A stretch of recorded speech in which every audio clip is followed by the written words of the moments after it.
لالچ کی سزا، لکڑہارے کی کہانی۔ ایک مرتبہ کا ذکر ہے کہ ایک غریب لکڑہارے کو جنگل میں لکڑیاں کاٹتے ہوئے درختوں کے جھنڈ میں کوئی چیز نظر آئی۔ اس کے قریب جا کر دیکھا تو وہ پتھر کا ایک بت تھا۔ لکڑہارے نے اس پتھر کو ہٹایا تو وہاں ایک چھوٹا سا سوراخ نظر آیا۔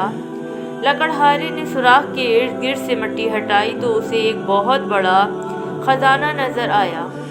لکڑہارا اتنے بڑے خزانے کو تنہا نہیں اٹھا سکتا تھا، چنانچہ اس کو ڈھانپ کر واپس اپنے گھر کی طرف چل دیا۔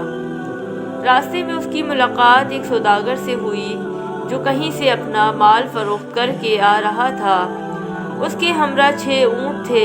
لکڑہارے نے سوداگر سے کہا، مجھے جنگل میں بہت بڑا خزانہ ملا ہے اور میں تمہیں صرف ایک شرط پر اس جگہ لے جاؤں گا۔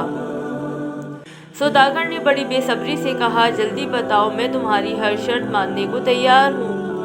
لکڑہارے نے کہا، جتنے اونٹ اس خزانے میں سے بھرو ان میں سے آدھے مجھے دے دو گے۔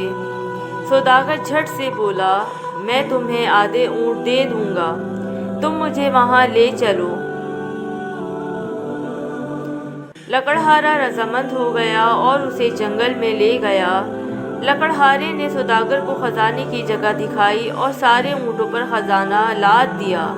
اس جگہ سے ایک چھوٹی سی ڈبی میں قیمتی لال بھی ملا جو لکڑہارے نے اپنی جیب میں رکھ لیا۔ حسب وعدہ سوداگر نے خزانے کے 3 اونٹ لکڑہارے کے حوالے کر دیے۔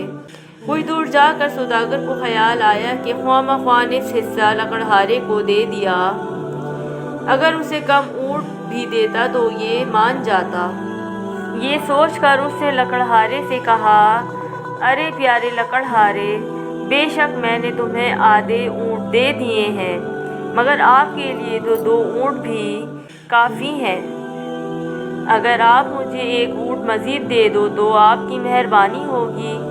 لکڑہارے نے کہا، جناب آپ 1 اونٹ مجھ سے لے سکتے ہیں، میرے لیے تو 2 بھی کافی ہیں۔ سوداگر نے اونٹ ملنے پر اس کا شکریہ ادا کیا، مگر لالچ نے اسے چین نہ لینے دیا۔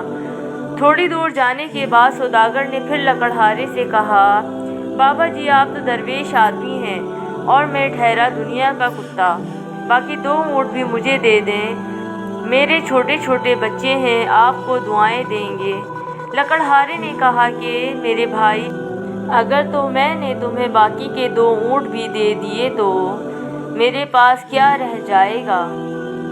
سوداگر نے اسے جواب دیا، میں آپ کو کچھ رقم دیتا ہوں، یہ آپ کے لیے کافی ہوگی۔ لکڑہارے نے وہ 2 اونٹ بھی سوداگر کو دے دیے۔ سوداگر میں لالچ کی انتہا ابھی بھی ختم نہ ہوئی تھی۔ اس نے سوچا کہ کیوں نہ لکڑہارے سے وہ رقم بھی واپس لے لے اور جنگل میں دفن باقی خزانہ بھی حاصل کر لیا جائے۔ یہ سوچ کر وہ خزانے کے 6 اونٹ اپنے نوکر کو دے کر خزانے کی تلاش میں جنگل میں نکل گیا۔ خاصی دیر تک تلاش کرنے کے بعد بھی اس کو خزانہ نہ ملا۔ تھک ہار کر وہ ایک درخت کے نیچے بیٹھ گیا کہ ایک شیر ادھر آ نکلا۔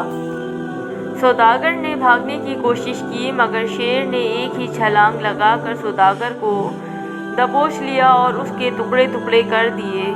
سوداگر کا لالچ اسے لے ڈوبا، جس سے اس کی جان چلی گئی اور اس کا مال و اسباب بھی دنیا میں ہی رہ گیا۔